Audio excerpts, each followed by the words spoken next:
mois seulement, Catherine, 2 mois pour le gouvernement de Michel Barnier. Je pense que ça serait un des plus éphémères de la Ve République. Quelle conclusion vous en tirez, Catherine ? Une conclusion qu'il savait que c'était difficile, parce que c'est vrai qu'il est à la tête d'une coalition, enfin, qui n'en est pas une, parce que les 3 partis ne s'entendaient pas bien.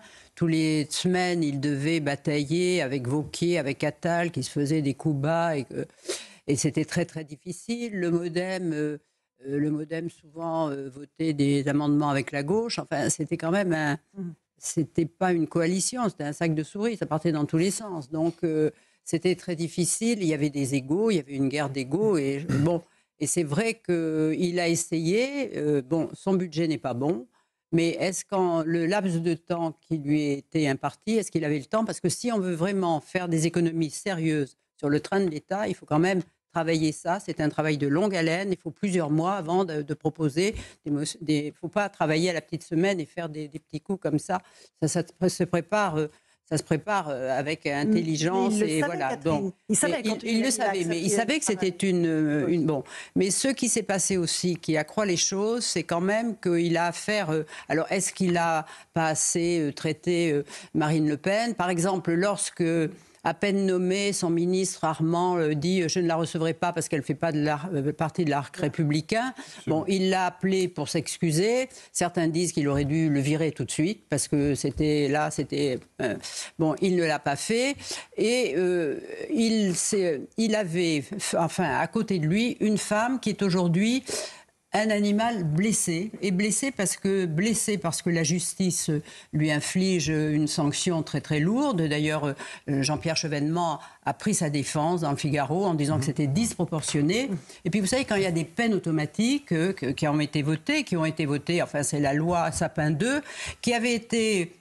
créé à la suite d'un rapport de la Haute Autorité de la Transparence. C'était au moment de l'opération Manipolite après l'affaire Cahuzac. Donc il fallait vraiment punir tout le monde. Bon, mais s'il y a des peines automatiques, mais c'est pas la peine qu'il y ait des magistrats. On fait des bornes, on dit tout, et on appuie, et voilà. Donc c'est la fin de la justice, ces peines automatiques. Donc c'est quelque chose. Et c'est une femme qui peut-être le 31 mars verra sa carrière. Bon, donc quand on est près de mourir et aussi maltraité par des gens qui vous méprisent, quand vous voyez que le Benjamin, parce qu'il est Rassemblement National, au moment du vote après le discours de politique générale, on ne lui serre pas la main, que Hollande ne lui serre pas la main, que Mme Pannier-Runacher, que le LFI, bon, très bien. C'est douloureux pour elle. Et elle avait besoin d'être un peu nursée. Alors évidemment, c'est pas le genre du Premier ministre, donc on va l'écouter. Voilà. Mais je pense que c'est une femme, quand vous êtes comme ça, presque morte, vous n'êtes pas tolérante et vous n'êtes pas arrangeante. Écoutons d'abord Michel Barnier. Il en a appelé à la responsabilité. Il a demandé à chacun des députés qui étaient présents cet après-midi à l'Assemblée de prendre leurs responsabilités. On écoute le Premier ministre. Je pense sincèrement que les Français ne nous pardonneraient pas de préférer les intérêts particuliers à l'avenir de la nation. Les Français appellent et attendent de la stabilité, appellent et attendent de la visibilité pour les entreprises et pour leur vie quotidienne. À un moment, et je sais de quoi je parle, où notre pays a tant à faire pour défendre ses intérêts et son influence en Europe et dans le monde. C'est pourquoi, sur le fondement de l'article 49, alinéa 3 de la Constitution, j'engage la responsabilité du gouvernement, de mon gouvernement, sur l'ensemble du projet de loi de financement de la sécurité sociale pour 2025. Voilà donc Michel Barnier, chers amis auditeurs et téléspectateurs, qui a engagé la responsabilité du gouvernement avec le 49.3. Plusieurs motions de censure seront déposées d'ici mercredi, une notamment par le Rassemblement national. Nous sommes en duplex avec Laure Lavalette, députée du Rassemblement national. Bonsoir Madame Lavalette. Votre motion de censure, évidemment, bonsoir, vous la voterez. Est-ce que vous voterez aussi celle du nouveau Front populaire ? Est-ce que ça ne vous gêne pas de mêler vos voix à celle de la gauche pour faire chuter le gouvernement de Michel Barnier ? Non, ce qui nous gênerait, Laurence Ferrari, c'est que ce budget inique, violent, d'austérité, de 40 milliards de taxes et d'impôts supplémentaires passe. Donc évidemment, nous allons voter la motion de censure. Il s'agit de censurer le gouvernement. Il ne s'agit pas de mêler nos voix. Il s'agit effectivement de censurer ce gouvernement pour que ce budget ne voit pas le jour. Quel est l'intérêt de vos électeurs? Quel est l'intérêt des Français dans la chute du gouvernement Barnier, Laure Lavalette? Éviter ces 40 milliards d'impôts supplémentaires. Il n'est pas question que les retraités, que la France qui travaille, la France qui se lève tôt le matin, paye et soit la variable d'ajustement des mauvais choix politiques qu'a fait le gouvernement. Vous savez, ces gens-là ont fait 1000 milliards de dettes en 7 ans, c'est-à-dire autant de dettes qu'entre la fin de la Seconde Guerre mondiale et les années 2000. Il n'est pas question que ce soit les Français qui en payent l'addition. Nous avions proposé un contre-budget avec beaucoup de propositions d'économie. Ce budget, par exemple, ne comporte aucune économie structurelle sur le train de vie de l'État, ce qui est quand même complètement hallucinant. Et puis nous avions ces 4 lignes rouges depuis le début. Nous avons été transparents, j'allais dire, Michel Barnier savait à quoi s'en tenir. Nous ne voulions pas que les pensions des retraités soient désindexées de l'inflation. Nous ne voulons pas du déremboursement des médicaments. Nous ne voulions pas que la facture d'électricité des Français augmente. Encore une fois, nous avons été très clairs. Michel Barnier a méprisé le premier groupe que nous sommes. Je rappelle que nous sommes 11 millions de Français. On n'est même pas le premier groupe d'opposition, on est le premier groupe tout court. Et ils font comme s'ils avaient gagné les élections. Ça n'est pas le cas. Et d'avoir méprisé les Français, c'est là où je ne suis pas du tout d'accord avec l'analyse de Madame Ney sur l'état de Marine Le Pen. Je pense que Madame Ney, ça fait très longtemps que vous n'avez pas vu Marine Le Pen. Moi, je peux vous dire que je la vois tous les jours, elle est combative. À aucun moment, sa vie personnelle ou sa vie judiciaire n'entrerait en compte contre l'intérêt des Français. Catherine Ney, vous voulez répondre à Laure Lavalette? Non, mais si c'est ça, je la trouve très forte, mais je pense qu'humainement, c'est quelque chose de tellement fort, tellement douloureux pour une femme et tellement le coup près est là peut-être dans 3 mois, je doute qu'elle soit aussi zen que vous le dites. Laure Lavalette, sur l'état d'esprit de Marine Le Pen. En tout cas, elle n'a qu'une seule boussole. Elle n'a qu'une seule boussole, c'est l'intérêt des Français. Moi, elle est combative comme elle l'a toujours été. Enfin, pour vous qui êtes observateur de la vie politique, il n'y a pas de différence avec la Marine Le Pen d'avant les réquisitions ou après. Honnêtement, nous n'avons qu'au cœur, j'allais dire, de protéger les Français. Vous savez, moi, j'ai été élue à Toulon et dans cette 2e circonscription du Var pour protéger le pouvoir d'achat des Français, pour assurer leur sécurité. Ça n'est pas ce que veut faire le gouvernement de Michel Barnier. Vous le disiez tout à l'heure, il nous a ignorés. Il nous a ignorés, puis il a voulu nous donner quelques miettes, alors qu'en fait l'équation était très simple.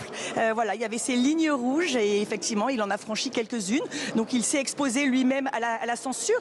Après, il faut bien se rappeler quand même que la situation que nous vivons, elle est le fruit d'un chaos provoqué par Emmanuel Macron et Gabriel Attal, qui, je vous rappelle, le 3 juillet dernier a appelé à voter pour le nouveau Front populaire contre le Rassemblement national. Ce qui fait effectivement une Assemblée nationale très particulière qui ne correspond pas à ce que veulent les Français, puisque au second tour des élections législatives, les Français voulaient toujours moins d'immigration, plus de sécurité, plus de pouvoir d'achat. Laure Lavalette qui a réagi en direct dans Punchline sur CNews et sur Europe 1. Merci à vous, merci à Charles Baget qui était à l'Assemblée nationale. Éric Revel, on est dans une situation que vous avez passé, Scarron. Il y a quelque chose que je n'ai pas compris, c'est-à-dire qu'il n'y a pas eu d'abandon de la taxe sur l'électricité? Si. De la hausse de la taxe. Oui, de la hausse de la taxe. Il n'y a pas eu d'abandon parce qu'elle dit exactement l'inverse, Madame Lavalette. Ah, alors, est-ce que Madame Lavalette est encore avec nous? Excusez-moi, ou je me suis trompé.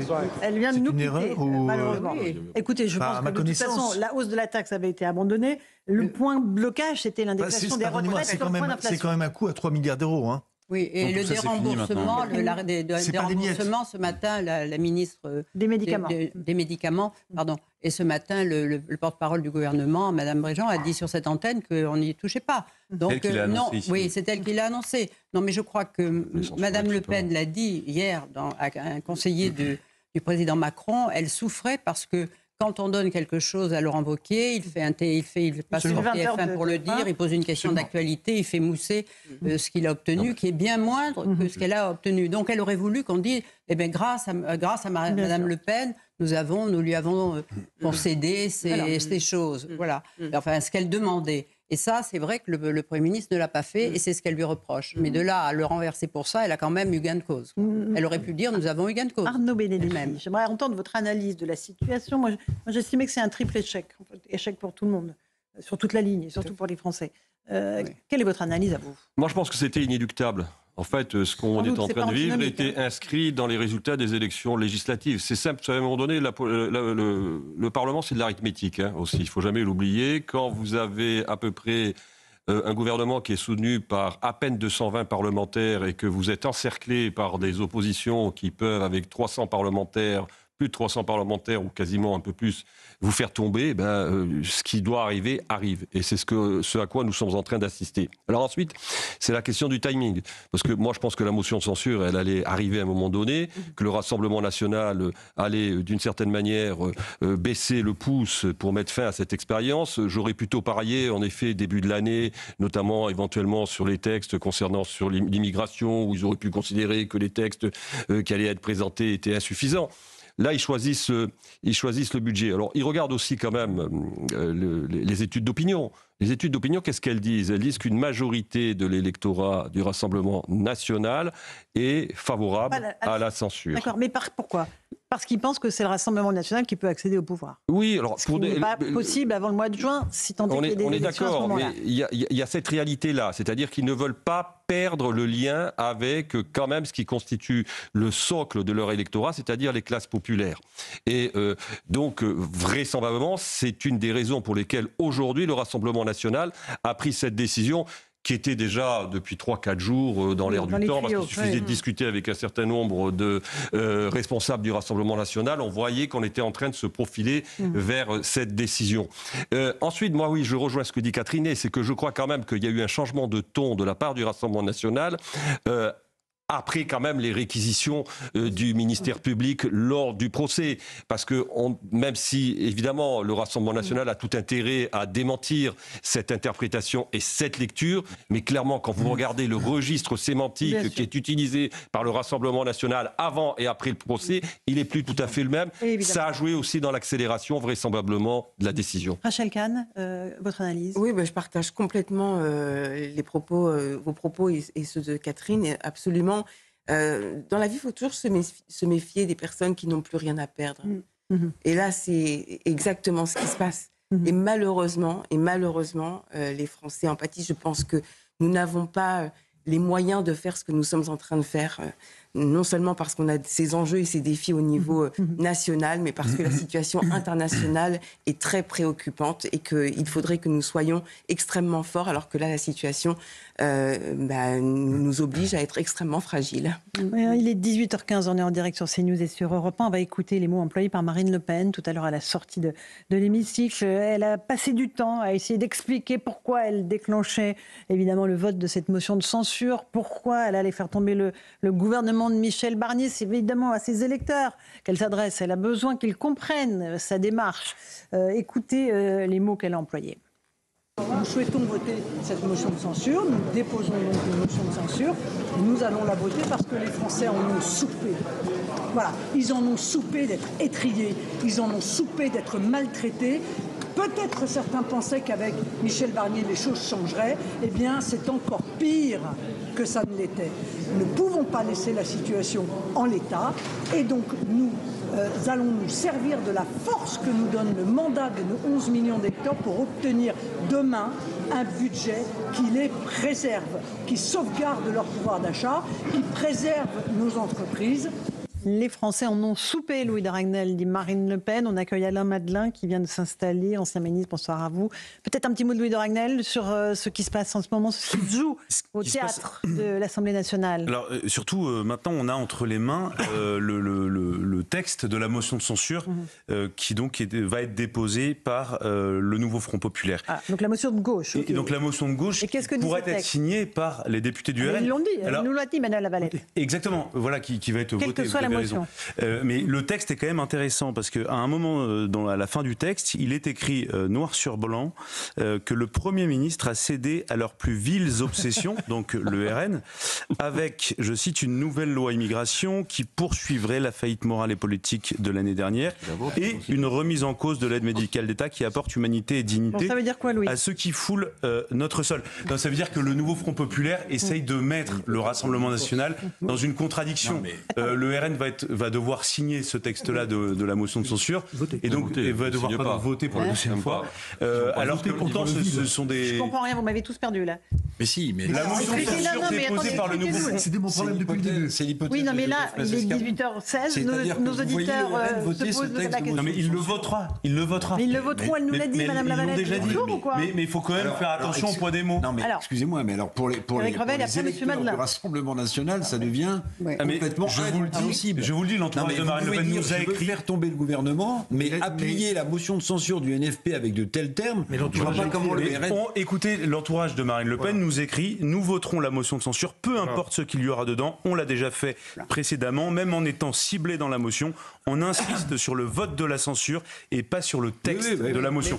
Donc ils votent pour un principe et pas pour le contenu du texte. Et d'ailleurs, qu'est-ce que ça veut dire d'ailleurs des proches de Marine Le Pen eux-mêmes l'a dit, mais Bardella aussi, il a dit à Matignon, à des conseillers de Matignon, il a dit mais Barnier, c'est pas Barnier qui nous a... Nous, c'est Macron. Mais c'est pas en votant la censure qu'ils vont le faire partir. Donc c'est un peu incohérent, vous voyez. Et moi je trouve que là, quand je la vois, Madame Le Pen, elle a l'air de ne pas croire à ce qu'elle dit. Moi je sens que c'est une femme, et je le redis, qui est comme un peu vidée d'elle-même, parce que peut-être que dans 3 mois, elle n'aura plus de carrière, sa carrière sera terminée. Alors là, c'est vrai que voilà, elle explose, elle se venge, parce que quand même, vous voyez... C'est un fauve à qui on a arraché une patte. Voilà, c'est ça, exactement, c'est un fauve blessé à qui on a adressé une patte. Et Mathilde Panot qui disait, mais Barnier cède au racisme le plus crasse. Donc vraiment, et là, elle va voter la même mesure.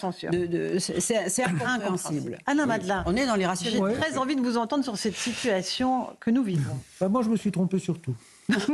C'est bien de l'admettre. Je pensais que Barnier serait responsable.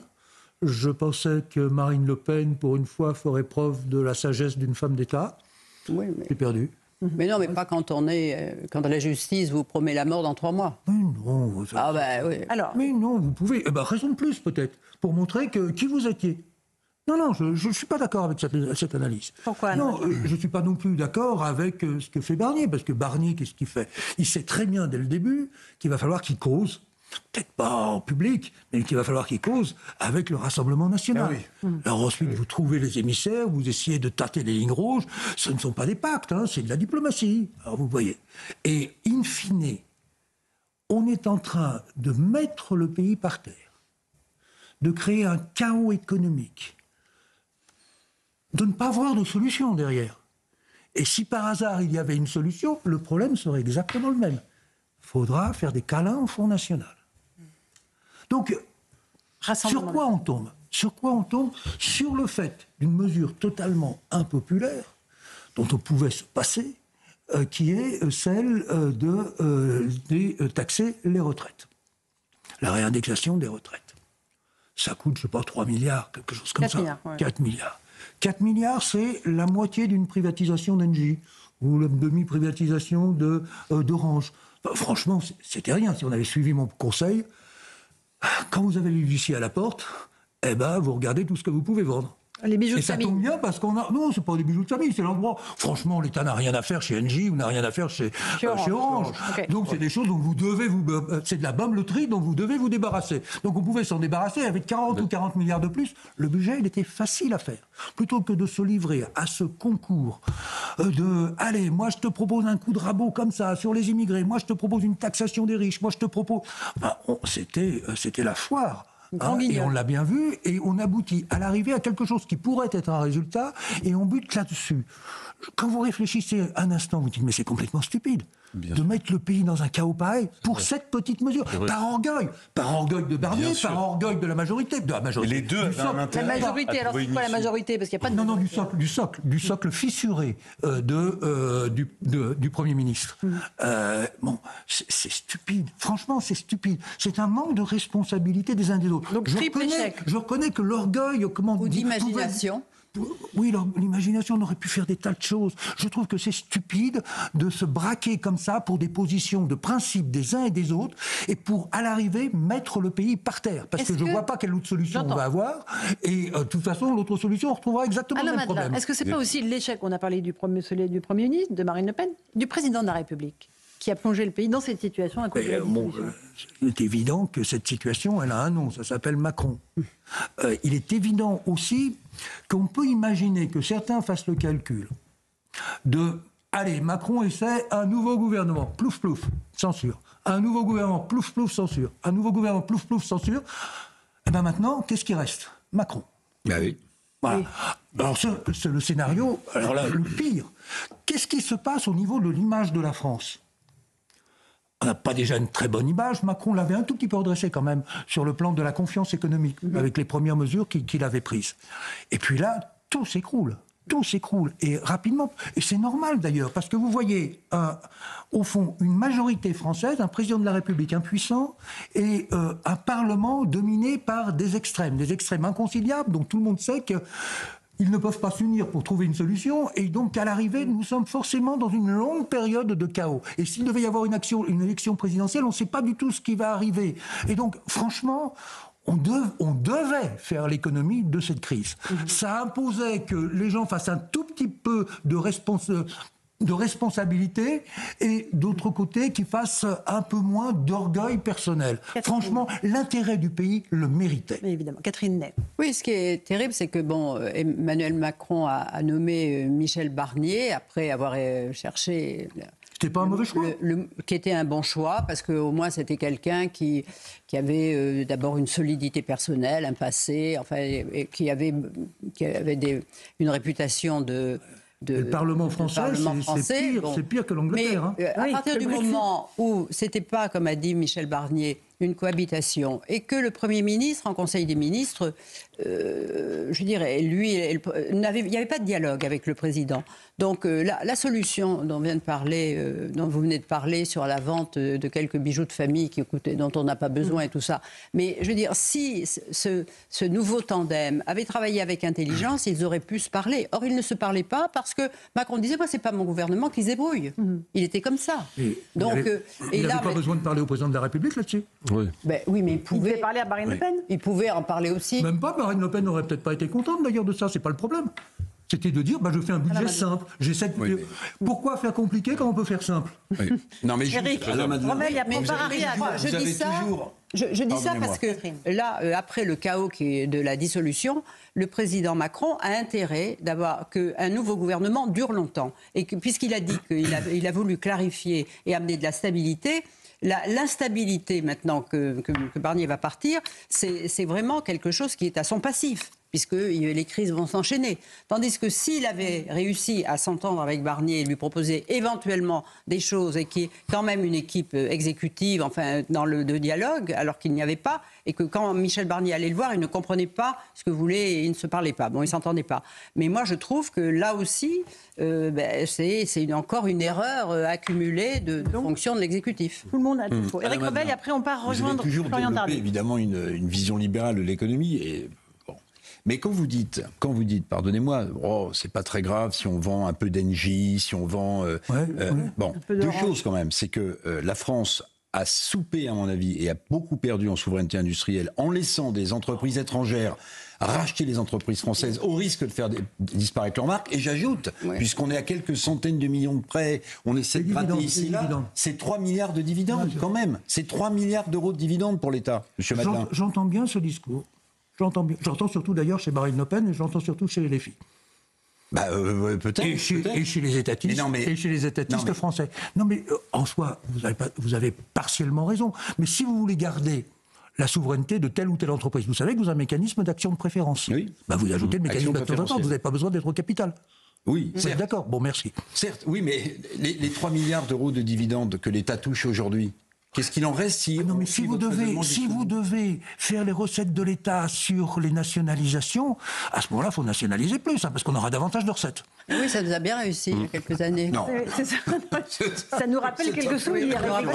Attendez, on fait juste un petit tour à Riyad, en Arabie Saoudite, où se trouve actuellement le président Macron. C'est extrêmement intéressant de savoir ce qui se passe dans l'entourage du président Emmanuel Macron, comment il voit la situation depuis Riyad, puisqu'il est en visite officielle, avec cette chute du gouvernement Barnier. On voit Emmanuel Macron qui descend les escaliers de son avion, de son Airbus. Oui.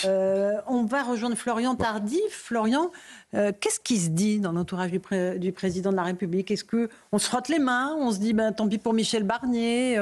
On pense déjà au successeur de Michel Barnier? Sûrement. Oui, on y pense forcément. Alors pour l'instant, aucun mot du président de la République, Laurence. Il n'a aucun intérêt à s'associer à cette séquence. C'est ce que me disait il y a encore quelques jours un proche du chef de l'État. Il est résilient. Voici ce que me dit ce soir l'un d'entre eux. Jusqu'à pouvoir résister au choc du vote d'une motion de censure, on peut s'interroger. Marine Le Pen est claire ce soir. Le Rassemblement national compte bien faire tomber le gouvernement. C'est une erreur. Juge un proche conseiller du chef de l'État qui ne voit pas vraiment l'intérêt de Marine Le Pen de censurer le gouvernement de Michel Barnier, mais qui ne voit pas non plus Marine Le Pen, après les propos qu'elle a tenus cet après-midi à l'Assemblée nationale, reculer. Et si Emmanuel Macron s'affiche aujourd'hui en retrait, en surplomb de la mêlée, comme on dit en Macronie, en poursuivant ses déplacements comme si de rien n'était, comme il le fait en ce moment même ici à Riyad, il est conscient, comme son entourage, que si le gouvernement de Michel Barnier tombe, il sera en première ligne, seul, désigné comme responsable du chaos politique actuel. Et c'est précisément ce que recherche le Rassemblement national en annonçant donc ce soir voter cette censure. Merci Florian Tardif. Depuis Riyad, c'est effectivement ça, la pression retombe sur l'Élysée, Alain Madelin, s'il n'y a plus de gouvernement Barnier. Il va y avoir bien évidemment le choix d'un nouveau Premier ministre. La question qui se pose, à mes yeux, c'est de donner le sentiment aux Français qu'éventuellement on leur demande des efforts, mais que ces efforts vont servir à quelque chose. Et que ces efforts servent à un projet de modernisation de l'État, d'un État agile, de réinvention de nos protections sociales. Enfin, il y a toute une série de défis qui nous sont lancés par le Nouveau Monde, par le formidable progrès scientifique et technique du jour, qui vont être les grandes questions des prochaines années. Et je crois qu'en réalité, si vous voulez demander aux Français de faire un effort, de supporter peut-être 1 ou 2 années ou 3 années difficiles. Si vous ne montrez pas le chemin, je crois que vous vous planterez. Et le vrai problème pour moi, c'est qu'il est très difficile de monter aux étatistes, qui sont quand même, toutes tendances confondues, responsables de la situation dans laquelle nous sommes, de trouver les solutions. Alors, ça fait réagir autour de la table. Ce sont des solutions d'une sorte de bric-à-brac, comme dans le budget d'ailleurs, une sorte de bric-à-brac, des idées qui traînent, et que ça n'aura aucun... Un étatiste n'est pas forcément idiot et rigide. Il y a un étatisme intelligent qui peut exister. Arnaud Benedetti. Alors, très bien, il y a un étatisme intelligent. Okay. On est d'accord. Il faut simplement savoir où est-ce que vous placez le curseur entre l'État. Exactement, entre l'État et la société. On est entièrement d'accord. Et le fait de déplacer le curseur vers les libertés, c'est quelque chose qui renforce l'État et qui renforce la société. Si c'est bien fait, oui. Oui, si c'est bien fait.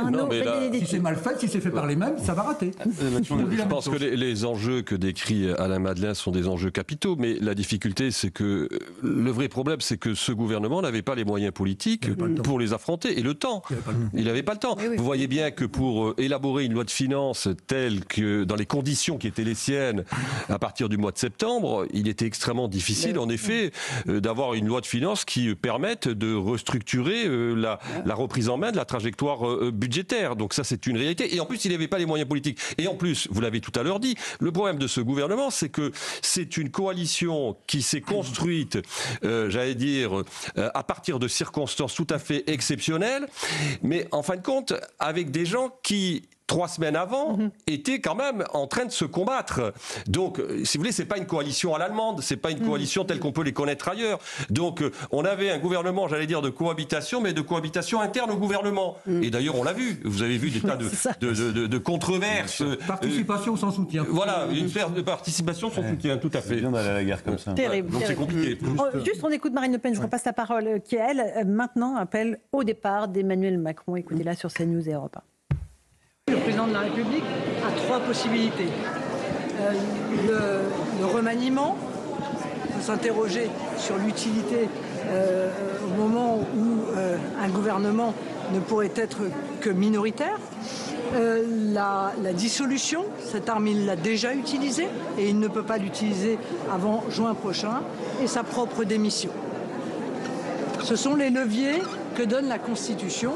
Mais encore une fois, ceci relève de la décision et de la responsabilité du président de la République. Voilà, pour Marine Le Pen, effectivement, Catherine Nez, c'est sa responsabilité au président. Rien ne l'oblige à quitter son poste. Absolument rien dans la Constitution. Ah bah non, il a été élu par les Français pour 5 ans. Bien sûr. Donc, rien de le fait de dire qu'il y a une pression sur lui, alors psychologiquement, c'est mal le connaître, parce que à chaque fois, face à la pression, il adore, parce que pour lui, la pression, c'est se trouver au centre du jeu. Et ce qu'il détestait... Là, il est vraiment acculé. Ce qu'il détestait... Non, ce qu'il détestait, ces dernières semaines, justement, c'est l'idée qu'il ne puisse pas être au centre du jeu. C'est vrai, psychologiquement parlant. Alain Madelin? Non, je voulais juste reprendre en aparté, mais le fait que... Je reviens sur Marine Le Pen. Je ne suis pas sûr, contrairement à ce que j'entendais, je ne suis pas sûr qu'elle fasse cela parce qu'elle a une échéance judiciaire devant elle. Je la crédite, peut-être à tort, hein, mais d'avoir un plus grand sentiment de la responsabilité au regard de la France. Peut-être que j'ai tort, mais... j'ai eu tort sur beaucoup de choses, mais je l'espère en tout cas. Non, mais je crois que ce qui l'a fait souffrir, c'est qu'après la dissolution, le grand projet d'Emmanuel Macron, c'était d'éliminer le Rassemblement national. Il a dit qu'il a été élu pour ça. Et il n'y est pas arrivé. Et quand même, être traité comme elle a traité comme une ennemie publique numéro 1, alors que... par différence, Mélenchon, qui est plus inquiétant pour les Français, est presque, est mieux traité, ça c'est pour elle quelque chose qui est insupportable. Alors on comprend d'autant moins d'ailleurs, on le comprend, et on comprend d'autant moins qu'elle s'apprête à voter une motion de censure avec ceux qu'elle n'aime pas. Et donc pour qu'elle en arrive à cette extrémité-là, parce qu'elle a quand même cherché, elle aime les gens qui se tiennent bien, qui sont responsables, et on voit quand même que son groupe, par rapport à ce qu'est la LFI, ce sont des gens qu'elle tient, c'est un groupe qui est tenu. Donc pour qu'elle accepte de faire le chaos, moi je pense qu'il y a psychologiquement quelque chose quand vous êtes qui s'est passé, et qu'elle soit aussi maltraitée, et on l'a vu quand elle est sortie de l'audience où elle a vraiment joué le jeu, elle est venue, elle a répondu aux questions, et quelquefois ça a duré 6 heures, et je veux dire, il faut avoir du courage, et quand elle voit que ses amis vont être impactés, les maires vont perdre leur mandat dès le 31, je veux dire, tout ce qui arrive à Lio, le maire de Perpignan, je veux dire, tout ça qui est presque maintenant devenu un frère pour elle, c'est des choses qui sont très très difficiles à vivre, et donc je pense que, elle a envie de donner un coup de boule. Voilà. C'est un peu comme Macron avec la dissolution, d'une certaine façon. Oui, qui avait envie de donner un coup de boule à tout le système politique. Mais dans tous les cas, tout le monde est perdant. Tout le monde est perdant. Et je pense que tout le monde y perd, et au bout du compte, les Français. Alors on ne va pas gagner grand-chose à cette dissolution. On est en duplex Arthur Delaporte. Bonsoir, vous êtes député socialiste du Calvados. Vous apprêtez donc à voter la motion de censure qui sera déposée dans les prochaines heures à l'Assemblée nationale. Est-ce que ça ne vous gêne pas de la voter en même temps que le Rassemblement national, monsieur Delaporte ? Alors déjà, c'est pas une première. Ça fait plusieurs fois que le Rassemblement national vote les motions de censure de la gauche. Après, s'ils votent notre motion de censure, c'est pas pour autant que nous avons envie de gouverner avec eux. Et d'ailleurs, on l'a précisé dans la motion de censure qu'on a déposée. Ce qui nous a aujourd'hui choqué, c'est le fait que Michel Barnier cherche à tout prix à négocier la non-censure de Marine Le Pen plutôt qu'à négocier la non-censure de la gauche. À aucun moment, il n'a cherché à discuter avec nous. Et en permanence, il s'est courbé devant le RN. Mais à la fin, il a fini par céder, et il devrait tomber à cause de cette turpitude. Mais il n'a surtout pas négocié avec Marine Le Pen. La preuve en est, c'est qu'elle appelle à une motion de censure, monsieur Delaporte. Vous voyez qu'il a mal négocié. C'est que on nous disait que c'était un excellent négociateur, Michel Barnier, celui qui avait fait le Brexit, etc. La semaine dernière, il l'a reçu, il a fait un JT sur TF1 pour essayer de faire la danse du ventre. Il a refait des annonces et une interview au Figaro jeudi dernier en expliquant qu'il allait revenir sur l'aide médicale d'État. Il a fait aujourd'hui de nouveau un communiqué de presse en expliquant qu'il avait eu Marine Le Pen, en essayant de négocier jusqu'au bout avec elle. Donc ça, c'est en effet ce qu'il a fait. Et à aucun moment, il n'a fait la même chose vis-à-vis de la gauche. Et c'est ce qu'on lui a dit d'ailleurs, Michel Barnier, quand on l'a vu jeudi dernier ou mercredi dernier. On lui a dit, nous on a une liste de courses, on a un certain nombre de choses qui nous paraissent essentielles pour éventuellement ne pas vous censurer, protéger les Français sur leur pouvoir d'achat, éviter la saignée de postes dans l'éducation nationale, défendre notamment l'hôpital public. Rien de tout ça n'a été écouté et donc dont acte. On le censure sur le texte qui est le projet de loi de financement de la sécurité sociale parce qu'on le refuse, parce qu'il est injuste et le RN a choisi de voter le texte qu'on dépose. Monsieur Delaporte, qu'est-ce qui vous fait penser qu'Emmanuel Macron pourrait nommer un Premier ministre de gauche si Michel Barnier devait chuter ? Alors, je ne sais pas ce qui me fait penser, parce que je crois que le président de la République est décidément irrationnel. En revanche, s'il était un peu attentif aux équilibres du Parlement, s'il était un peu respectueux de ce qui a fait qu'il est aujourd'hui à l'Élysée, c'est-à-dire qu'il est le président de ceux qui ont voté contre le Rassemblement national, il ferait en sorte de dire à ses propres troupes, construisons des équilibres alternatifs, soutenons la gauche, mais en mettons-y éventuellement nos conditions. Nous, on est prêts à discuter, on est prêts au compromis, mais il faut prendre acte de ce qu'est la réalité de cette Assemblée. Michel Barnier n'était pas le centre de gravité de ce que pourrait être une coalition stable à gauche, avec éventuellement le soutien de tous ceux qui voudront des politiques de justice sociale. Quel nom pourriez-vous proposer à Emmanuel Macron, François Hollande, Bernard Cazeneuve, Madame Castex? Quel nom pensez-vous proposer ? Ce qui est sûr, c'est que, c'est pas notre première préoccupation. La première préoccupation, c'est de savoir ce qu'on veut proposer comme politique pour changer la vie des Françaises et des Français. Je pense que Michel Barnier, il est arrivé à Matignon sans savoir ce qu'il allait proposer comme politique. Donc c'était une politique de la gribouille et à la fin, c'était une politique sans cohérence où il a perdu ses propres valeurs. Moi, je pense qu'il faut inverser la logique. Il faut se dire que c'est le Parlement, aujourd'hui, on le voit avec la motion de censure, qui redevient le cœur de la vie politique, comme c'était le cas dans toutes les républiques parlementaires jusqu'en 1958. Et donc, si le Parlement redevient le cœur de cette république parlementaire, c'est là où doivent se construire les grands compromis. Donc construisons ces compromis, voyons ce qu'on peut faire pour l'hôpital, pour lutter contre les déserts médicaux, pour l'école, pour protéger aussi nos plus âgés qui ont besoin de grands plans d'investissement. Voyons aussi comment on peut mettre à contribution les plus aisés et les plus grandes fortunes. Ça, c'est ce qu'on doit faire d'abord. Et après, la question du qui viendra, mais ça ne viendra que quand on saura avec qui on veut gouverner. Une dernière question, est-ce que vous appelez au départ d'Emmanuel Macron, monsieur Delaporte ? Je ne fais pas partie de ceux-là. Moi, je fais partie de ceux qui pensent qu'on doit faire avec ce qu'on a. Et qu'on a un forcené enfermé à l'Élysée. Il faut qu'ils se rendent compte qu'aujourd'hui, la situation a changé, que les équilibres ont changé, mais que finalement, s'il veut y rester, il peut y rester jusqu'en 2027. Nous, on fera avec ce qu'on a, c'est-à-dire un Parlement composite. Merci beaucoup, Arthur Delaporte. Député socialiste du Calvados, qui était avec Charles Baget à l'Assemblée nationale, un forcené qui est enfermé à l'Élysée. Ça vous a fait... oui, Alain Madelin, qu'est-ce que ça vous inspire ? C'est un forcené. Donc non, mais c'est pas sérieux. Ah, bon. D'ailleurs, je me pose la question sur la motion de censure. Bon, c'est un débat qui n'est pas actuel.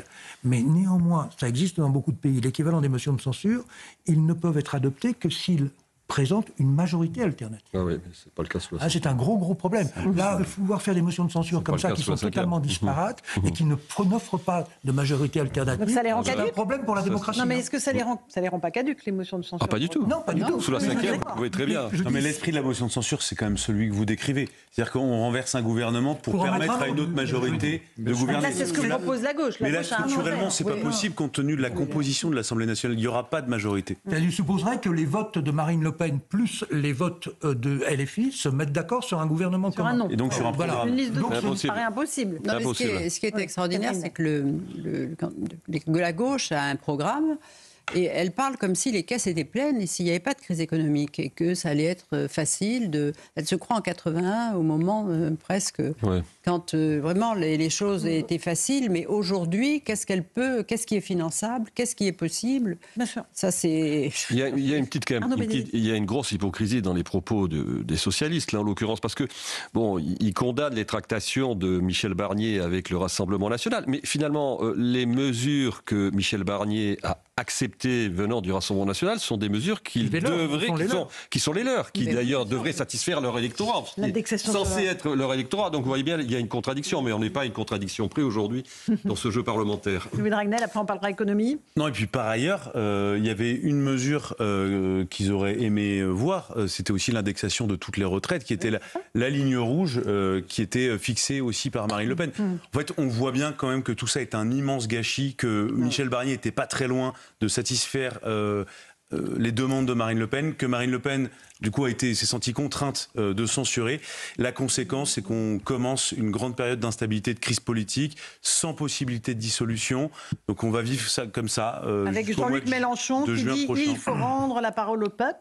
Mais quel peuple? Que... Mais c'est qui le peuple, selon Jean-Luc Mélenchon? Mais le peuple, il est à l'Assemblée nationale, le peuple. Non, mais le système démocratique. Qu'est-ce qu'on en fait de ça? Ce qu'il veut dire par là, c'est qu'il veut la démission d'Emmanuel Macron. Et c'est ça qui est extrêmement grave. C'est-à-dire qu'Emmanuel Macron a commis une première erreur très grave institutionnelle avec la dissolution. Alors, on arrive au bout de sa séquence, et donc avec des gens qui appellent à son départ. Mais là où c'est très grave, c'est qu'aujourd'hui, si vous respectez la démocratie, le président a été élu pour 5 ans. Et il y a peut-être plein de gens qui ont des bonnes raisons de vouloir le départ d'Emmanuel Macron, mais demain, si leur candidat ou leur candidate arrive au pouvoir, je ne pense pas qu'ils seraient très heureux de voir qu'au bout d'un mois, plein de gens appellent au départ de leur champion sans raison. J'aimerais qu'on parle d'économie. Qu'est-ce qui va se passer? Alors là, vous nous parlez d'une crise, Alain Madelin, qui nous attend, on est d'accord. Là, qu'est-ce qui se passe? Le gouvernement de Michel Barnier tombe, mettons, cette semaine. Concrètement, ça veut dire quoi? Qu'est-ce qui se passe pour les finances de l'État? Non, rien. Les finances de l'État, vous pouvez toujours fonctionner, mais c'est au niveau de la confiance que je parle. Quelle est la confiance de l'extérieur? Quelle est la confiance de l'intérieur sur le plan économique? La confiance de l'extérieur, elle s'évanouit tout de suite. Enfin, tout de suite, pas vraiment. On n'est pas encore dans la 36e dessous, on n'est pas encore la Grèce, pour parler clair. Et la Grèce, c'est intéressant d'ailleurs, parce que c'est l'extrême gauche qui s'est convertie. Absolument. Au quadrilleur. Oui. Donc ça supposerait Mélenchon se faire l'apôtre aujourd'hui des mesures Barnier. Donc c'est une situation totalement différente. Mais franchement, la confiance intérieure va aussi s'éroder, bien évidemment, dans les milieux économiques, mais c'était déjà parti. Puis en plus, nous sommes déjà sur un fond de toile de récession. Donc, il ne va pas rester grand-chose pour la croissance. Or, la croissance, c'est quelque chose d'essentiel, parce que tous les chiffres dont on parle, qui ont l'air pas grand-chose, je le répète, mais à l'heure actuelle, l'impuissance publique, c'est la vitesse autorisée est de 100. Nous roulons à 107. Il faut que l'on roule, qu'on lève un tout petit peu le pied pour rouler à 105. Ce n'était que ça, le budget, en proportion relative. Et on n'est pas capable de le faire. Donc c'est vu de l'extérieur, ça paraît quand même incroyable cette histoire. François, je ne rentre pas dans les détails, mais ça paraît incroyable. Et là maintenant, on met la France KO parce qu'on n'a pas été capable de faire ça. Donc la France est le pays, malgré tout, de l'impuissance publique retrouvée. Et puis l'impuissance publique, c'est c'est quand même cette impuissance de l'étatisme. Alors c'est pas je dis pas ça contre l'État. Ils ont l'impuissance de l'étatisme à la française, qui consiste à croire que la dépense publique ça fait la croissance. Si c'était le cas, on serait recordman de la croissance dans le monde. Donc ce n'est pas le cas. Donc c'est une crise très profonde qui est interprétée comme cela de l'extérieur et à mon avis de l'intérieur. C'est pas encore le chaos, mais je prends un exemple. Imaginez Mélenchon revient au pouvoir et dit mon programme, tout le programme, rien que le programme. Ça dure 3 heures. Et encore peut-être moins, la vitesse électronique des transactions. Ça s'efface tout de suite, la confiance. Là, c'est immédiatement le plongeon. Alors, ce n'est pas possible. Si la gauche revenait au pouvoir, ce serait sans doute dans d'autres conditions. Et il est sans doute douteux que la gauche puisse revenir au pouvoir et résister à une motion de censure de ce qui reste de l'Assemblée. Donc, on est dans le chaos. Et donc, ce chaos a bien évidemment des conséquences économiques lourdes que l'on va payer, que les Français vont payer, bien sûr. Si Mélenchon passait, il n'y aurait même pas de motion de censure. Ce serait directement une nouvelle constituante. Mais non. Les marchés en une fraction de seconde, j'enlève mes 3 heures. En une marché de fraction auraient arbitré. Non, je pense que ça serait beaucoup plus vite pour lui. Alors, Eric Revel, vous avez la parole. La première, pour préciser ce que disait Alain Madelin, c'est que l'hypothèse de croissance du budget 2024 qu'on reprendrait si celui de 2025 n'était pas c'est 1, et des poussières. Or, on sait qu'on va faire peut-être cette année 0,4, 0,5. Ça veut dire que toutes les recettes qui sont déjà accrochées à un taux de croissance qu'on ne réalisera pas, il faut voir retrouver de l'argent. Et les chiffres du déficit aussi qui sont accrochés en taux de croissance. Bien sûr, les chiffres du déficit. Puis deuxième sujet, c'est 3% du par rapport au PIB. Si le PIB se réduit, ça fait plus. Bien sûr. L'ancien ministre des Finances le sait, le principal moteur de la croissance française, c'est la consommation des ménages. Vous avez un problème de pouvoir d'achat, vous avez un problème de confiance qui est en train de prendre de l'ampleur. La confiance des ménages, elle va s'éroder et donc ils vont moins consommer. Et on peut imaginer, à l'instar de ce qui se passe en Allemagne, qu'on frôle ou qu'on soit dans une récession. C'est 2 trimestres de suite de croissance négative, la récession. Bon, non, ça vous paraît pas inquiétant, cette récession, Alain Madelin ? Non, mais globalement, c'est un phénomène européen aujourd'hui. La panne de la croissance atone. La croissance atone, c'est un gros problème. La croissance, c'est quelque chose de décisif. Je répète, si vous avez 7% de croissance, votre niveau de vie double tous les 2 ans. Si vous avez 0% de croissance, il met 72 ans, il ne double plus. Et donc, dans ces cas-là, vous avez le sentiment d'une injustice sociale. La richesse des uns donne le sentiment d'être prise aux autres. Et c'est une situation totalement explosive. Et je crains cela aujourd'hui. C'est-à-dire que, selon la vieille phrase de Gramsci, quand un monde disparaît et que l'autre monde tarde à apparaître, dans l'entre-deux surgissent les monstres. Les monstres, très bien. Catherine, on s'est plongé tout à l'heure dans la psychologie de Marine Le Pen avec vous. Plongeons-nous dans celle d'Emmanuel Macron, qui est en ce moment en Arabie Saoudite, qui observe ce qui se passe dans le marigot français. Est-ce qu'il jubile? Il se dit, je leur ai envoyé la grenade dégoupillée dans les jambes, mais ça continue les déflagrations? Non, là, je crois qu'il ne voulait pas se mêler. Il disait, c'est pas mon gouvernement. Et c'était un peu un Ponce Pilate. Mais là, moi, je trouvais qu'il avait intérêt à tout faire pour que Michel Barnier continue. Et donc, il ne pouvait pas tout à fait ne pas s'y intéresser. Enfin, je ne sais pas comment. Mais là, le problème aujourd'hui, c'est qu'il faut que très vite, il trouve quelqu'un pour le remplacer. Or, quelqu'un, il ne va pas nommer quelqu'un à gauche. Voilà, mais avant Noël, on parle de quel délai? Quel délai on parle? Avant Noël, là? Tout de suite? Ah oui. Tout de suite? C'est pas évident. Comment? C'est pas évident. Il peut gagner. Ça va être très difficile. On a vu quand même qu'il a mis 2 mois pour pouvoir désigner un nouveau Premier ministre, qui a mis 3 semaines pour former un nouveau gouvernement. Après, j'allais dire, un cataclysme comme celui auquel on est en train d'assister. S'il y a un gouvernement le 20 janvier, c'est déjà pas mal, je crois. Oui, moi je trouve que ça va être très compliqué. En même temps que Donald Trump. Oui, mais retrouver quelqu'un.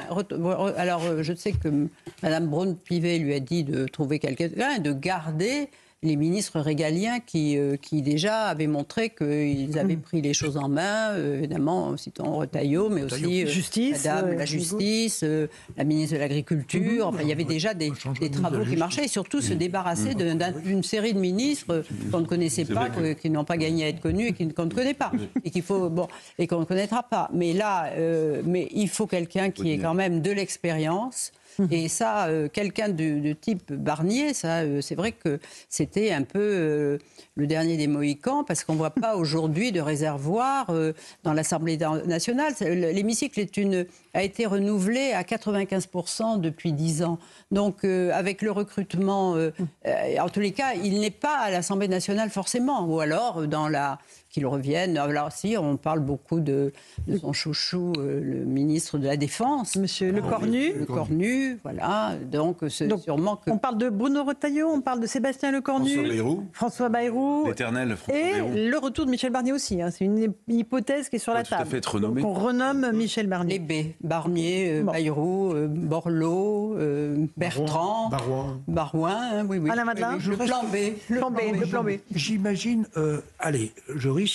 je suis le président de la République. Je suis au centre... Je vous nomme. Je suis au centre des feux aujourd'hui de l'actualité. Je vais l'être grâce à Notre-Dame, l'homme qui réussit tout. Et je décide, sur cette heure de gloire, je décide de renommer Barnier. Et alors? Justement, c'est la question que je me pose. Barnier qui est obligé de faire un budget.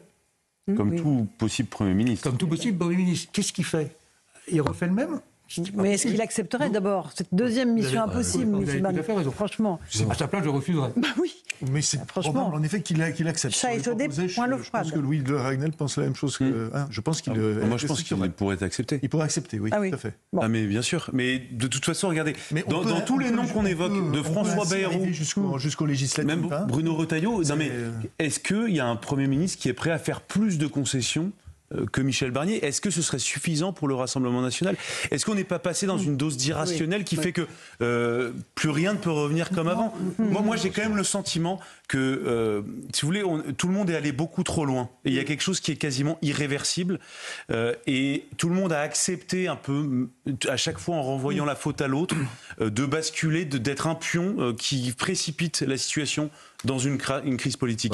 C'est ça que je trouve grave. Louis, si il faut recommencer un budget, mon conseil, c'est de recommencer un budget base zéro. Ah bah bien sûr. C'est-à-dire de faire beaucoup moins de coups de rabot, de faire beaucoup moins de taxes, ou le minimum essentiel acceptable, etc. Et puis d'avoir recours à ce que je proposais tout à l'heure, à des recettes de privatisation, ou à une mesure horizontale, à la rigueur, une augmentation de la CSG, c'est un truc horizontal, personne ne peut rien dire, le capital est concerné, je préfère les privatisations. Mais une fois que j'ai dit ça, il faut faire quelque chose de très très court. Il faut faire un budget sur une page. Bien sûr, bien sûr. On écoute juste Jean-Luc Mélenchon qui, lui, évidemment, appelle à ce que l'on rende la parole au peuple. Nous devons rendre la parole au peuple. Il n'y a pas d'autre issue que celle-là dans une démocratie. Et on doit le faire dans le respect des règles qui nous sont imposées par une constitution, que l'on soit d'accord ou pas avec elle. Car sinon, alors, c'est tout le fonctionnement de la démocratie qui se trouverait paralysé. Dans ces conditions, pour que l'on puisse revenir au peuple, à son vote, à sa décision, il faut, et c'est la seule possibilité qui existe de revenir au suffrage universel, que le président démissionne. Voilà, il faut que le président démissionne. Voilà. Catherine, Je serais candidat, d'ailleurs, ça serait... Oui, c'est la suite logique. Voilà, parce que j'ai 73 ans. Voilà. J'ai une autre solution. Anna Madeleine, laquelle pour refaire une nouvelle majorité constructive, il faut que Mélenchon démissionne de sa présidence de l'EFI. Il n'est pas président. Pour rendre leur Et il n'est pas président. Et il n'est pas président. Il faut qu'il quitte LFI. Pardon pour mon appel. Même pas sûr qu'il est dans l'organigramme. LFI, toute prétention sur LFI, pour rendre aux socialistes leur liberté. Louis Dragnel, il y a un risque de violence, il y a un risque de manifestation pour amener à la démission d'Emmanuel Macron. Alors là, pour l'instant, on n'en sait absolument rien. Mais ce qu'on observe, c'est que le discours politique qui se durcit avec des appels à la démission au départ du président de la République, forcément vont avoir une caisse de résonance dans la rue. Ça va libérer un certain nombre de choses. Et on voit bien qu'il y a un certain nombre de colères sociales qui ont cours en ce moment. Il y a la crise des agriculteurs. Il y a à peu près 300 entreprises de taille moyenne qui prévoient des licenciements assez importants. Il y a déjà eu le secteur de l'automobile et ça va continuer, notamment avec Michelin. Donc globalement, les indicateurs sociaux sont assez mauvais en cette fin d'année. Noël ou pas Noël, moi je me souviens de la crise des Gilets jaunes. Je me souviens des 2 derniers week-ends de décembre au moment de la crise des Gilets jaunes. C'était les pires week-ends de l'année. Ou 95, il y avait les grandes grèves de 95. Enfin, là, c'était l'Élysée qui était assiégé pour les Gilets jaunes. C'était encore plus... Alors, ils n'étaient pas assiégés. Ils étaient sur la place de l'Étoile. C'était les blindés autour de l'Élysée. C'était rue du Faubourg-Saint-Honoré. Oui, c'était les véhicules blindés de la gendarmerie qui étaient quand même autour de l'Élysée. Et avec, je me souviens, puisque je l'avais révélé, un plan d'exfiltration du président de la République par hélicoptère. Mais qui n'était pas là, Louis. Il était à l'autre bout du monde. Non, il était à l'autre bout du monde. Il était en Argentine. Il y a même un pilote Ah, mais je crois vos informations. Pour lui expliquer comment. Et il y a même eu l'élagage des branches, des arbres de l'Élysée pour permettre la pose d'un hélicoptère. Et si ça fonctionnait pas, il y avait une autre, je me souviens une autre drop zone, comme on dit, pour poser les hélicoptères devant la cour de la on se croirait sur Canal+. Je vous dis, c'était le plan, j'avais pu y accéder, j'avais pu le lire. Donc, non, mais ce que je disais, c'est que le fameux jour où les Gilets jaunes étaient très proches, le président était au bout du monde. Exactement. Donc on a connu dans une période très récente des épisodes quand même extrêmement violents. Donc aujourd'hui, on voit bien qu'il y a, sans rire, tous les ingrédients de la colère. Mais on rit pas, malheureusement. Et avec, en plus, je trouve, le discours politique est quand même monté de 1 ou 2 niveaux dans la violence. Avec, vous avez des partis qui veulent plus tellement jouer le jeu de la démocratie. Vous avez des gens qui appellent au départ précipité du président de la République. Ça, c'est des choses qu'on n'entendait pas dans ces proportions-là au moment de la crise des Gilets jaunes. Arnaud Benedetti, tout ça peut mal se terminer ou pas? Il n'y a pas qu'à LFI qu'on pense au départ du président de la République. Bien sûr, vous avez raison. Je veux dire, parce qu'il y a quand même aujourd'hui... c'est toutes les oppositions qui en parlent. Moi, j'ai entendu quand même M. Copé dire que finalement, in fine, si la censure était votée, que le président de la République devrait quitter ses fonctions. M. de Courson. Sans parler de ceux qui y pensent. Et ceux qui y pensent, M. Philippe, quand même, qui était candidat il y a 2 mois. Donc, qui s'est déclaré candidat de façon fort inopportune. Il ne l'a pas dit de cette façon-là, mais il y pense fortement. Bon. Alain Madelin, tout ça peut mal se terminer ou pas? Je ne sais pas. Les colères, c'est vrai, il y a plein de colères dans le pays. Et on les retrouvera contre un gouvernement. Encore faut-il qu'il y ait un gouvernement. Qu'il soit capable de distribuer quelque chose. Si vous n'avez pas de gouvernement, j'ai le sentiment qu'on va secouer qui? Oui. Et quoi? à ce moment-là, faute d'arbre à secouer, on ne secoue pas. Donc on ne fait pas de gouvernement. Alors on secoue celui qui est à l'Élysée. Donc on fait quoi alors? Ou même pas, parce qu'on sait qu'il est impuissant, si j'ose dire. Non, je sais pas. Non, je pense que je ne suis pas certain que ça soit une période. Je réfléchis en même temps que je parle. Je ne suis pas certain que ça soit une période favorable pour les colères. Les colères, c'est toujours à l'arrivée des sous. Qui distribue des sous, il y a personne pour distribuer. Mais il n'y a surtout pas de sous à distribuer, Alain Madelin. Il n'y a pas de sous à distribuer. Oui, il n'y a pas de sous à distribuer, mais on peut toujours croire qu'il y en a, et c'est comme ça que se font c'est comme ça qu'on secoue le plus fort, pour avoir les derniers fruits ou les derniers sous qui restent. Non, mais pour qu'il y ait colère... Dernier mot, Joseph. Pour qu'il y ait colère, il faut qu'il y ait un événement qui soit un événement fort, qu'il faut un événement marquant. C'est-à-dire qu'il n'y a pas il ne peut pas y avoir de coordination des colères. C'est-à-dire ça n'existe pas. On salue nos auditeurs d'Europe 1 qui retrouvent maintenant Pierre de Villeneuve sur Europe 1. Et nous, on continue à débattre de cette situation politique extrêmement tendue, puisque le gouvernement de Michel Barnier va sans doute tomber d'ici quelques jours. Plusieurs motions de censure, Louis de Ragnel, qui seront déposées à l'Assemblée nationale, une pour la gauche, une pour le Rassemblement national. Tout ça va finir par se coaliser avec une chute du gouvernement dès mercredi soir, c'est ça? On est dans ce timing-là? Oui, c'est ce qui devrait se passer, théoriquement. D'accord. Ouais. Au passage, j'attends l'intervention d'Éric Ciotti expliquant qu'il dépose la censure. Au passage. Pourquoi particulièrement Éric Ciotti? Il l'a dit. Non, mais parce que justement sur le budget de la sécurité sociale, j'attends de voir. Catherine Ney, c'est une période inédite que l'on vit. Ça oui, ça pour Netflix c'est quelque chose de très, pour Canal aussi. Non, avec un budget de la sécurité sociale qui est censuré, avec le gouvernement qui tombe là-dessus, c'est assez rare.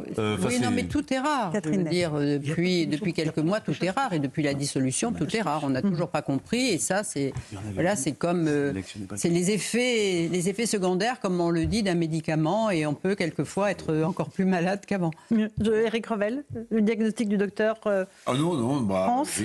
Moi, je suis un peu quand même affolé par tout ce qui se passe. La crise politique est profonde. Oui, il y a ce chiffre qui me frappe, si vous voulez, dans la 12e vague de fracture française du CEVIPOF, Institut Montaigne, Brice Teinturier, qui montre que 55% des Français aujourd'hui ont des difficultés à finir leur fin de mois, qui estime que 87% d'entre eux estiment que la France est en déclin, 18 points de plus depuis l'arrivée d'Emmanuel Macron. Et pour résumer tout ça, Brice Teinturier, donc de l'Ipsos, dit en fait le chaudron bouillonne. Vous voyez. Alors, je rappelle que Pierre Viançon-Ponté, quelques semaines avant mai 68, avait écrit un éditorial fameux qui s'intitulait La France s'ennuie. Là, c'est le chaudron bouillonne. Moi, je reprends cette expression parce que il y a de multiples crises. Il peut y avoir un effet déclencheur et en réalité, personne ne sait ce qui peut se passer. Alain Madelin. Oui, vous avez donc une crise excessivement grave, mais elle est d'autant plus grave, à mon avis, que tout le monde est discrédité, y compris les populistes, qui ont leur part aujourd'hui de chaos. Et c'est pour ça que j'y suis d'autant plus bête, parce que là, vraiment, c'est un jeu. Je ne sais pas comment on pourra en sortir. J'ai encore une espérance. Je n'ai pas réfléchi à ça. J'ai interrogé mon voisin. Mais il n'y a vraiment rien à faire. C'est d'autant plus bête que les Français ne méritent pas ça. Certes, ils ont voté pour ça. Mais franchement, on est un pays qui a... L'État vit au-dessus de nos moyens. Mais les Français ont d'immenses capacités pour surmonter les crises, pour faire encore des choses merveilleuses, pourvu qu'on les libère. Bien comme les Français ne méritent pas ça. Oui, ils ne méritent pas ce qui leur arrive en tout cas. Mais c'est ça qui est terrible, Catherine Ney, c'est qu'on va tout droit à la catastrophe. Mais ce sont eux qui ont voté au mois de juin. Voilà. Front républicain ou pas, ce sont eux qui ont mis le bulletin dans l'urne, effectivement, pour dire... C'est le président de la République qui a dissous aussi. Oui. Alors oui, est-ce qu'un jour il faudra qu'il s'explique quand même là-dessus? Est-ce qu'un jour il va venir à la télévision et expliquer aux Français, droit dans les yeux? Il a l'intention de le faire, mais longtemps après. Pourquoi j'ai prononcer cette dissolution? On a souvent parlé avec l'Élysée, avec l'équipe d'Emmanuel Macron, et à chaque fois ils nous répondent que le président reparlera, mais maintenant c'est trop tôt. Aujourd'hui c'est trop tôt. Oui. Donc dans une dizaine d'années, il faudra s'expliquer sur la raison qui a motivé son choix. Parce qu'il pense que là on est à chaud et qu'on ne voit pas la fin. On est trop bas de plafond. On est trop bas de plafond et qu'on pourra éventuellement tirer une première conclusion dans 2 ans, au moment où il partira, et que d'ici là, les choses se seront merveilleusement terminées. Et on louera son sens politique. Si le président de la République a une explication joyeuse de ce qui va arriver grâce à son intervention dissolutrice, qu'il n'en prive pas les Français, qu'il le fasse tout de suite. Voilà le bon conseil d'Alain Madelin. Merci à vous tous.